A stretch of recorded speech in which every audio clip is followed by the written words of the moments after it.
민수기 18장 본문을 통해서 제사장의 목이라는 제목으로 하나님 말씀 선포하도록 하겠습니다. 오늘 민수기 본문을 이해하기에 앞서 두 가지 간단하게 살펴보고 시작했으면 좋겠는데요. 첫 번째는 이제 민수기의 배경, 또 두 번째는 오늘 본문 뒤에 나오는 아니면 또 그 이후에 나오는 비슷한 관련된 이야기들을 잠깐 살피고 넘어가도록 하겠습니다. 지금 이스라엘 백성들은 어디에 있습니까? 예. 지금 가나안 땅에 들어갔나요? 아니면 못 들어갔나요? 아직 못 들어갔어요. 시내 광야에 있는 거예요. 시내 광야에서 이들은 밤에는 불기둥으로, 낮에는 이제 구름기둥으로 하나님의 완전한 보호를 받고 있었고, 또 만나와 메추라기로 날마다 풍성한 하나님의 공급하심을 경험하고 있었습니다. 그리고 이들은 출애굽 이후에 시내산에서 모세가 십계명을 받았고, 또 출애굽기 40장에 보시면 둘째 해 첫째 달 곧 그 달 초하루에 그들이 성막을 세웠다고 이야기하고 있어요. 그러니까 시내산에서 율법을 받았고, 율법은 우리가 아는 십계명뿐만 아니라 그 이후에 계속되어 나오는 여러 가지 다양한 구체적인 율법들, 그리고 덧붙여서 성막을 어떻게 세울 것인지, 어떻게 지을 것인지에 대한 하나님이 구체적인 청사진들을 제시해 주시죠. 그리고 그것이 출애굽 이후에 둘째 해 첫째 달 초하루에 성막을 다 완성했다라는 기록이 있습니다. 그러니까 무엇이냐면 지금 광야에서 성막이 세워지고, 또 하나님이 십계명을 주시면서 같이 주셨던 다섯 가지 제사의 어떤 종류들, 방법들, 이런 것들이 지금 계속 어떠한 형태로든 이루어지고 있다는 것을 우리가 짐작해 볼 수 있습니다. 그리고 오늘 본문을 이해하기에 앞서서 민수기 15장 32절에 보시면은 광야에 거류할 때에 안식일에 나무를 한 사람 이야기가 나와요. 사람들이 안식일에 나무 한 사람을 가서 붙잡았습니다. 그리고 가두었다고 이야기합니다. 그리고 어떻게 할지 하나님께 물었는데 하나님이 그를 잡아 죽이라고 말씀하셨어요. 끔찍한 일이지만 안식일에 나무를 한 사람을 잡아서 가두었다가 하나님 명령대로 처형한 기록이 민수기 15장에 기록이 되어 있는 거예요. 그러니까 안식일 규례가 이미 정확하게 잘 지켜지고 있었던 그 시대의 이야기입니다. 광야에 있지만 뭐 얼렁뚱땅 뭐 이렇게 그냥 대충 넘어가고 지나가고 이런 식이 아니고, 정확하게 하나님의 말씀이, 정확하게 하나님의 제사가 선포되고 잘 이행되고 있던 모습들을 우리가 상상해 보면 좋을 것입니다. 그리고 또 하나는 민수기 16장에 나오는데요. 고라와 다단과 아비람의 반역을 우리는 지난주 계속 말씀 묵상하면서 나누었습니다. 16장 15절에 보시면 모세가 심히 노하여 여호와께 여짜오되 주는 그들의 허물을 돌아보지 마옵소서. 그러니까 모세가 노해서 하나님께 나아가서 하는 이야기예요. 하소연이에요. 그때 모세는 하나님께 이렇게 이야기하는 거예요. 나는 그들의 나귀 한 마리도 빼앗지 아니하였고 그들 중에 한 사람도 해하지 아니하였나이다. 이렇게 이야기합니다. 모세가 민족의 지도자로서 자기의 어떤 이익을 위해서 그들의 나귀, 백성들의 나귀 하나도 빼앗는, 그들로부터 어떠한 유익도 내가 빼앗지 아니하였다는 것을 모세는 이야기하고 있는 거예요. 그런데 오늘 본문으로 이제 돌아가시면 유독 하나님께서는 모세와 같이, 모세는 민족의 지도자였지만 이제 모세의 형 아론은 제사장직을 이제 이행하게 됩니다. 그렇죠? 모세는 하나님이 약간 제끼신 느낌이 받아요. 그러니까 우리 오늘날로 이해하기 쉽게 하자면은 모세가 뭐 민족의 지도자 역할을 했지만 그냥 그게 다였던 것 같아요. 그가 그것을 위해서 어떤 뭐 부를 이루거나 뭐 이런 어떤 뭐 원활한 공급이 있었다, 이런 이야기들은 사실 성경에 잘 나오진 않죠. 어떠한 방법으로든 아마 이루어지긴 했을 거예요. 그런데 유독 제사장 직분에 대해서, 또 아론에 대해서 하나님이 헌물의 한 몫을 가져야 한다고 명령하시고, 그것이 그냥 오늘 내가 지금 이야기하는 이 순간의 이야기가 아니고 소금 언약, 소금같이 영원한 변하지 않는 언약으로 내가 너에게 주는 약속이다라고 선포하고 있는 내용을 보게 되는 거예요. 유독 아론과 제사장에게 그 명령을 하고 있다는 것이죠. 그 약속을 하고 있다는 것입니다. 그래서 오늘 읽은 본문의 8절을 보시면 정확하게 나오죠. 여호와께서 또 누구에게 말씀하십니까? 아론에게 이르시는 거예요. 아론에게 이르시되 보라 내가 내 거제물이라는 것은 들거자입니다. 제물을 들어서 하나님께 드립니다라고 이렇게 높이 드는 거예요. 거제물 곧 이스라엘 자손이 거룩하게 한 모든 헌물을 내가 주관하게 하고 내가 기름 부음을 받았으므로 말미암아 그것을 너와 내 아들들에게 영구한 몫의 음식으로 주노라. 영원한 목, 소금의 목, 소금의 언약의 목 이런 의미겠죠.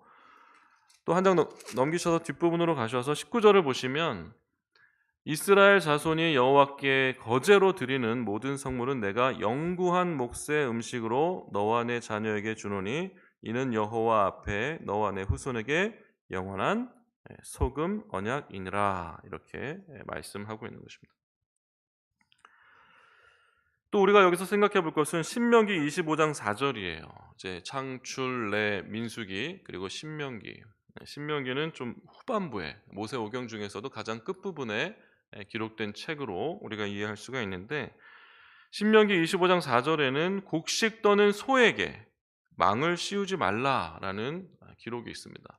곡식을 떠는 소가 어쨌든 뭐 배고플 수도 있으니까 일만 시키지 말고 곡식 떠는 소에게 망을 씌워서 아무것도 못 먹게 하고 일만 시키지 말고 곡식 떠는 소도 떨어진 뭐 곡식이나 아니면 어떤 것이든 먹으면서 일을 할 수 있도록 하여라. 곡식 떠는 소에게 망을 씌우지 말라.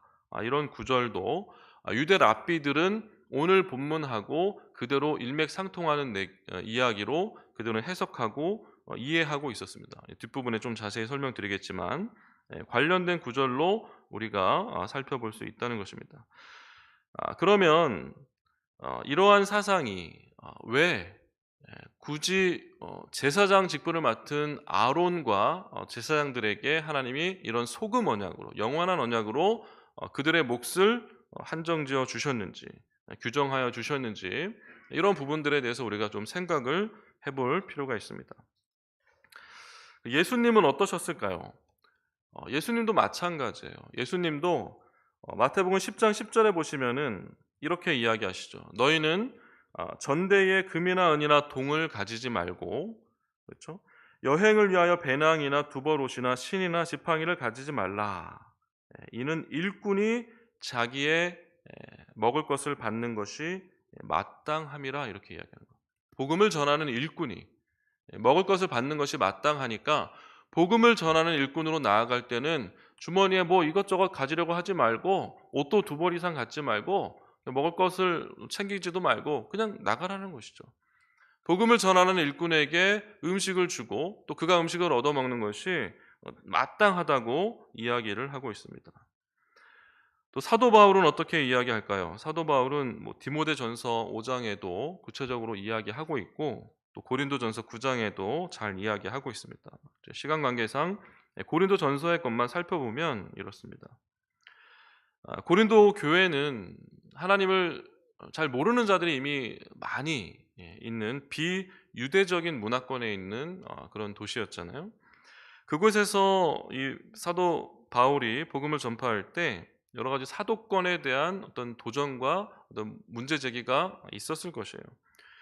그래서 사도 바울은 이렇게 이야기합니다. 고린도전서 9장 3절에 나를 비판하는 자들에게 변명할 것이 이것이니 우리가 먹고 마실 권리가 없겠느냐. 먹고 마실 권리가 있다는 거죠. 사도인 예수 그리스도의 복음을 증거하기 위해 지금 고린도 교회를 섬기고 있는 내지는 고린도 교회를 위해 복음을 전하고 있는 이 사도 바울은 먹고 마실 권리가 있다는 거예요. 6절에는 어찌 나와 바나바만 일하지 아니할 권리가 없겠느냐. 나와 바나바뿐만 아니라 말씀을 증거하는 다른 사도적 계승을 하고 있는 많은 사람들도 복음을 든 자들도 일하지 않을 권리가 있다고 이야기하는 거예요. 누가 자기 비용으로 군복무를 하겠느냐? 누가 포도를 심고 그 열매를 먹지 않겠느냐? 누가 양떼를 기르고 그 양떼의 젖을 먹지 않겠느냐? 9절에 모세의 율법에 곡식을 밟아 떠는 소에게 망을 씌우지 말라 기록하였으니 하나님께서 어찌 소들을 위하여 염려하냐. 그 신명기 25장에 나오는 곡식 떠는 소에게 입에 망을 씌우지 말라는 것은 하나님이 소를 염려해서 한 말이 아니라는 거예요. 이건 유대 랍비들의 어떤 계승이고 전통이기 때문에 사도 바울도 그 이야기를 지금 하고 있는 거예요. 오로지 우리를 위하여 말씀하신 것이다 이렇게 이야기합니다. 그 말은 소를 걱정해서 한 말이 아니고 말씀을 전하는 자들에게 먹을 것을 주라는 그 가르침, 말씀을 전하는 자들을 위하여 하나님이 신명기 25장에 하신 말씀이다 이렇게 이야기를 하고 있는 거예요. 자꾸 이렇게 얘기하니까 무슨 뭐 오늘날 목사님들 뭐 잘 챙기라 뭐 이런 식으로만 계속 이제 제가 강단에 서서 새벽에 이야기하는 것 같은데, 그런 맥락으로 이해할 수도 있지만 조금 더 폭넓게 볼 수 있었으면 좋겠습니다. 오해는 하지 마시고요. 예, 노여움을 내려놓으시고 좀 편하게 들으셨으면 좋겠어요. 성경이 뭐라고 얘기하는지 살피는 거예요. 그렇죠? 그래서 계속해서 성전의 일을 하는 이들은 성전에서 나는 것을 먹으며 제단에서 섬기는 이들은 제단과 함께 나누는 것을 너희가 알지 못하느냐. 이와 같이 주께서도 복음 전하는 자들이 복음으로 말미암아 살리라 명하셨다. 예수님도 복음 전하는 자들이 복음으로 말미암아 살리라 명령하셨다는 거예요. 앞서 살펴봤던 그 마태복음 10장에 나오는 거. 여행할 때 전대에 은금동을 가지지 말라. 말씀 전하는 자들이 뭘 먹을지 그냥 자기의 몫을 먹는 것은 마땅하다. 이 말씀을 한 이유가 다 있다는 것이죠. 사도 바울이 지금 그 말을 하는 거예요. 그런데 중요한 것은 사도 바울은 자신이 사도적 권리를 내세워서 말씀을 증거하고 복음을 증거하는 자라는 권리를 내세워서 고린도 교회나 아니면 성도들에게 여러 가지 연보를 받고 그것으로 먹고 일하지 않으면서 얼마든지 자기가 생활을 영위할 수 있었음에도 불구하고 자기는 그렇게 하지 않노라고 이야기하는 것이에요. 그렇게 하는 데는 다 이유가 있습니다. 왜 그런가 하면은 이 바울이 복음을 증거하고 있는 자들은 이방인들이 너무나 많은 곳이에요. 당연히 이스라엘 지역에서 그렇게 하면 사람들이 다 제사장이니까 제사장 직분을 수행하고 있으니까 저들은 우리가 먹여야지, 저들은 우리가 입혀야지, 우리가 드린 제물을 거제로 드리고 또 요제로 드려서 그것을 그들의 몫으로 삼아야지. 이 율법적인 가르침을 그들은 이미 너무나 잘 알고 있어요. 체득하고 있는 거예요. 그런데 이방인 상황 가운데, 이방인들이 모여있는 비유대적인 상황 가운데 이 말씀을 증거하다 보니까 상황이 유대적 상황과는 다르다는 거예요. 특별히 헬라 문화권에서는 어떤 이 청중을 이렇게 유혹해서 내지는 어떤 가머니설로 그들의 마음을 사로잡아서 어떤 물질적인 이득을 얻고자 하는 웅변가들이나 연설가들이 많이 있었다는 거예요. 근데 사람들의 인식 속에 그렇게 물질적인 이유를 얻기 위해서 웅변하고 연설하는 사람들은 아주 천한 사람으로 여겼답니다. 말은 하지 않죠. 말은 하지 않지만 속으로는 아주 천하게 여겼다는 거예요. 심지어 노예 신분 정도로 그들을 바라봤다. 이렇게 이야기를 합니다. 사도 바울이 이걸 모를 리가 없죠. 그러니까 그런 비유대적인 상황에서 사도적 권리를 내세울 수 있었지만 내세우지 않고 자기가 열심히 일하고 땀 흘려서 또 어떤 유익도 받지 않고 음식을 얻어먹으려고 말씀을 전하는 것이 아니라 정말로 하나님의 생명의 복음, 예수 그리스도의 생명의 복음을 증거하기 위해서 그가 최선을 다하고 있다는 것을 이야기하고 있는 것입니다. 이제 말씀을 마무리하겠습니다. 한번 이제 맥락을 생각해 보시면 좋겠어요. 하나님께서 모세에게는 약속하지 않으셨는데 제사장 직분을 맡고 있는 아론과 제사장들에게 소금 언약으로 영원한 분깃을 그들에게 주겠노라고 말씀하신 이유가 무엇이겠냐는 겁니다. 그리고 사도 바울이 그런 권리를 내세울 수 있었음에도 불구하고 자신의 권리를 내세우지 않고 복음 전하는 일에만 오로지 집중하면서 다른 방면으로 자기가 열심히 또 땀 흘리면서 그렇게 복음을 전하는 일에 최선을 다했던 것은 무엇이겠냐는 것이에요. 그것은 하나님의 말씀이 안정적으로 적절하게 먹는 걱정 없이 입는 걱정 없이 오로지 제사장들이 하나님 말씀을 전하는 일에 집중할 수 있도록 하라는 것이죠. 그것을 영원한 소금 언약으로 하시면서 내가 너희를 영원히 먹일 것이니 너희는 쉬지 말고 영원히 뭐 하라는 뜻이에요? 하나님 말씀을 전하라는 뜻입니다. 하나님 말씀을 전하라는 뜻이에요. 그러니까 뭐가 중요한 거예요? 제사장이 먹고 입는 게 중요한 거예요? 하나님 말씀이 영원히 선포되고 증거되는 게 중요한 거예요. 하나님 말씀이 영원히 선포되고 증거되는 게 중요한 것입니다. 그 목적을 위해서 교회가 있는 것이고 우리가 목사님을 섬기는 것이고 또 교회가 어떤 면으로는 비유대적인 상황이 오늘과 같은 상황이니까 우리가 자비량을 통해서 복음을 전하기 위해서 예수님을 전하기 위해서 우리 돈을 털어서 누가 교회가 돈을 주지도 않는데 우리 돈을 털어서 우리가 차도 마시고 밥도 사주고 하면서 하나님 말씀을 전하는 것이잖아요. 그러니까 무엇을 공급받냐, 어떻게 공급받냐 이것이 여기에 초점을 맞추는 것이 아니라 하나님이 이러한 일을, 이러한 소금 언약을 세우신 그 이유가 무엇인지 그 진정한 의미를 우리가 깊이 새겨야 한다는 것입니다. 하나님의 말씀이 선포된 곳에 예수 그리스도로 인하여서 평화가 임하는 것이에요. 평화가 임하는 것입니다. 모든 분쟁이나 인생의 문제나 여러 가지 갈등이나 해결되지 않는 여러 가지 일들이 예수 그리스도의 복음이 선포되고 증거될 때에 우리가 하나님을 만날 때에 그 모든 문제가 순식간에 아무렇지도 않게 해결되는 것을 경험하고 또 체험해서 잘 알고 있잖아요. 그래서 그 복음이 생명의 복음이 끝까지 영원히 소금 언약으로 선포되고 증거되는 것이 얼마나 중요한지 하나님은 제사장들에게 영원한 몫을 주어라. 그러면서 그들이 끝까지 먹고 입는 것에 신경 쓰지 말고 하나님 말씀을 증거하게 해라.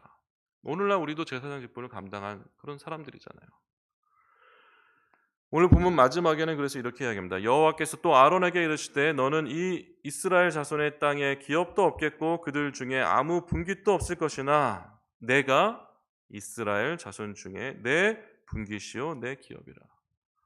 하나님이 우리의 분깃이 되기 때문에 우리가 복음을 들고 선 그 자리에 여호와께서 우리의 기업이 되어 주셔서 그 자리를 복되게 하시고 그 자리를 통해서 하나님의 공급하심을 우리에게 역사해 주실 줄 믿습니다. 이 믿음을 가져야 돼요. 하나님이 그것을 중요하게 생각하기 때문에 그 중요한 일을 감당하는 자들을 하나님이 그냥 버려두지 않는다는 거예요. 그러한 자들에게 내가 너의 기업이 되고 내가 너의 분깃이 되겠다고 말씀하고 약속해 주시는 거예요. 오늘 그것을 생각하시면서 우리가 교회를 또 잘 섬기고 또 우리 교역자들을 잘 섬기고 또 우리 또한 말씀을 전하는 자로 그렇게 세상을 잘 섬기며 나아갈 때에 하나님께서 그 섬김을 통해서 우리를 복주시고 우리의 기업이 되어주시고 우리의 분깃이 되어주시는 은혜와 역사와 축복이 우리 모두에게 있기를 주님의 이름으로 축원합니다. 같이 기도하시겠습니다.